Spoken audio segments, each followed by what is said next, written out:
it!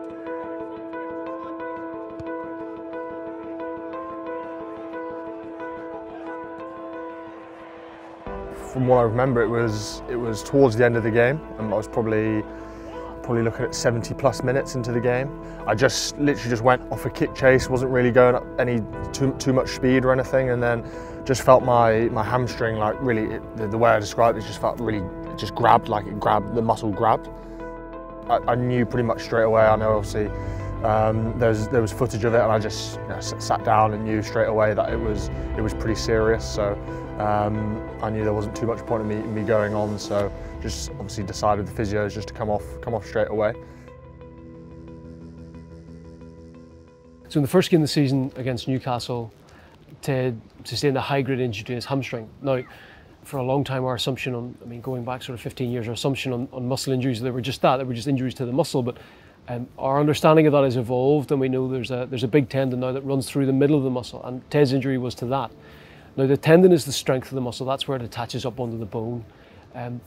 Ted's injury wasn't a simple hamstring pull. The tendon had started to come away from the bone, so it was really quite a serious injury, and one that was going to involve a long time out of rugby.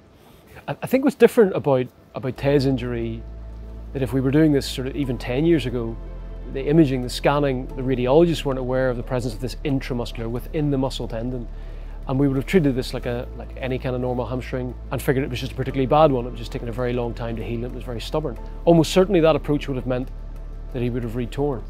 But because of the scans we have available, particularly at Bath Clinic, and with our club doc, who's a consultant radiologist, with the quality of that imaging and his ability to read it, we could see particularly the area of the tendon that was damaged. It was a crucial area, right where the tendon inserts up into the bone. You attempt to manage that like a normal hamstring, and it's going to reoccur. Ted's athletic capabilities were an added layer of complication here, because there's the debate around whether the tendon would heal back strong enough, and that was one side of the argument. The other side is that, paradoxically, despite being 2 meters tall, Ted's our fastest player. And the stress that his speed and his ability to transmit force would put on that injured area would be too much, we felt.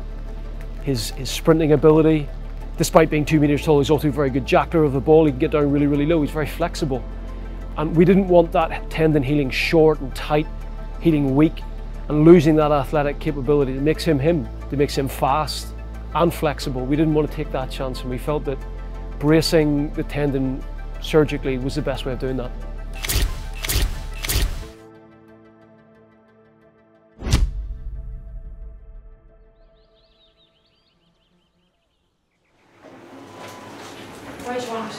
Not quite my camera. So I've got my 6-week checkup scan for my hamstring after my surgery, which was it was 6 weeks on Saturday. So going to have an MRI today, and then they're just going to check everything's heading in the right direction, and then everything's healing as it should, and then we'll kick on from there. So next steps will probably be that reintroduction into running and getting back into a bit more activity with running-based stuff, which will be very exciting. Very much looking forward to just getting back and doing a bit more movement, which will be great. Yeah, exactly. Yeah. Back into the tough part. It's started off quite easy and not too much going on, but then as soon as the running comes, it'll be back to all that hard work. So yeah, but no, looking forward to it. Perfect.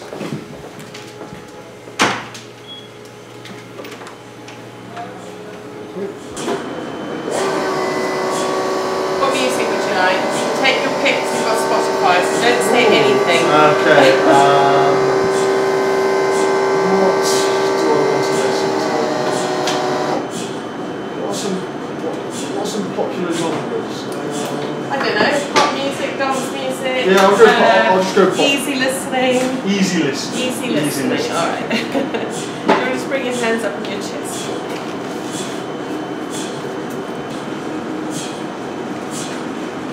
That's probably where his injury was there, because you can see that is slightly different, what we call signal, to the rest of the muscle. So it's kind of sort of a bit white. So that whole area there.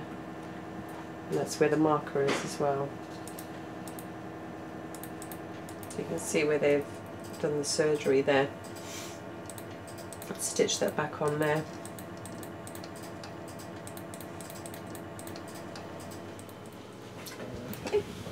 Okay, we're all finished. I really enjoy the, the aspect of training. I love training. I love, my gym work. I love training on the pitch. I love doing all that stuff. I think it's a really enjoyable part of what we do. So, and which is lucky because it's a lot of what we do. So I do really enjoy it. When you get that brace off and you start doing hamstring, like small bits of hamstring loading, it was just a real sense of a step forward. So I think those early days, obviously, you are 100% taking steps forward because you're recovering and you're doing all that really important rest and recuperation. But it's the real sort of notable step forward in your rehab is taking that off. So it's exciting, and it just, as I say, fills you with a bit of confidence that it's not too long, Yeah, literally just feels like I've been doing 4 weeks of single leg RDLs on this leg and not on this leg. Makes sense, doesn't it? Which makes sense. Yeah. Yeah. It literally just feels stronger. Yeah. That's the only thing. Which makes me feel like I can get through a bit more range because I'm just at the top. Yeah. What are you feeling like working and stuff? Whole thing or anywhere in particular on in the muscle? I feel like it's very. I do feel like it gets that. Yeah. I feel like if I naturally try and point my foot out anyway. Yeah. So I feel like it does get that lateral side, as you said. Yeah.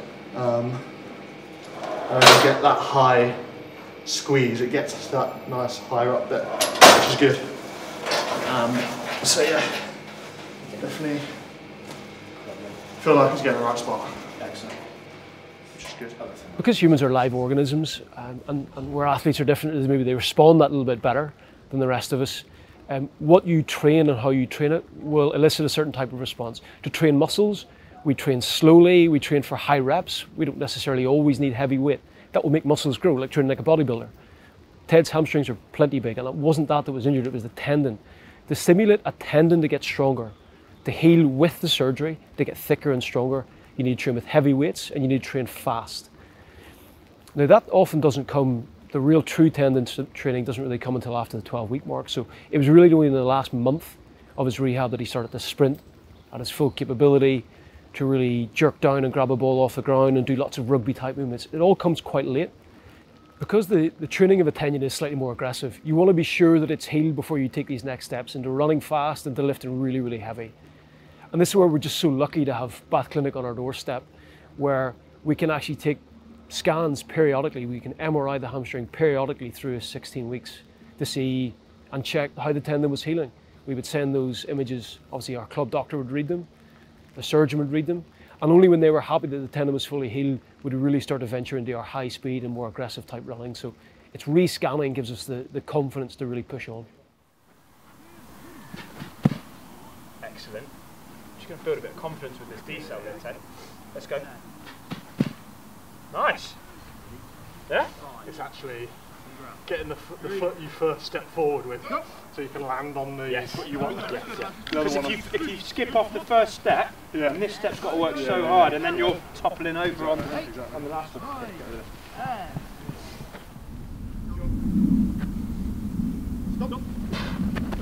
Accelerate. Best one. Yeah. It's just take a step off, really. Okay, good. Fine. I think that sort of step from going from the gym and out into building up into your running is a massive step, and it's an exciting step because it means you can really, not the ends in sight, but you can sort of start to see the steps really coming together. So it's so good and fills you with so much confidence. Obviously, it's so exciting when they say to you, go out there, you can do this, this is our next bit, and you go, oh great, like I'm no longer doing off-feet in the gym on your own, you can go out in the fresh air, in the sun, well, not that much sunshine, but some of the sunshine and run about, and so that's so exciting. But then also the stage where you actually start running and you feel like, okay, this is what this is meant to feel like, I can run, I can do it, because you're learning to run again in a sense, so it's just about all that confidence is the big thing. Let's go, baby, let's go. Make that big hit. Good lad. Here we go. Feet hit. Yes, There, exactly that. Let's go now. Push now. Go, go, go. Well done. Well done. Tough, mate. Very tough.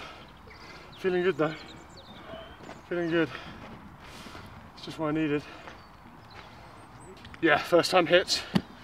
Yeah, good to get back doing that. It's takes a toll on the old shoulders, so it's good to get back doing it. No, I feel good, mate. It's very, very gradual, and then you get to a point where you are doing practically what you'd be doing in a session. You join maybe the non-23 sessions on a Friday or just before a game, and you start doing bits of that, dropping out, doing your own things, and then you start doing all of that, and then all of a sudden you're thinking, okay, well, I'm now in a chance where I can jump in with team training. You know, be able to speak with Johan and say, okay, I'm not too far off here, and then that's the moment you really think, oh, like, you're really nearing the end there, so it's exciting.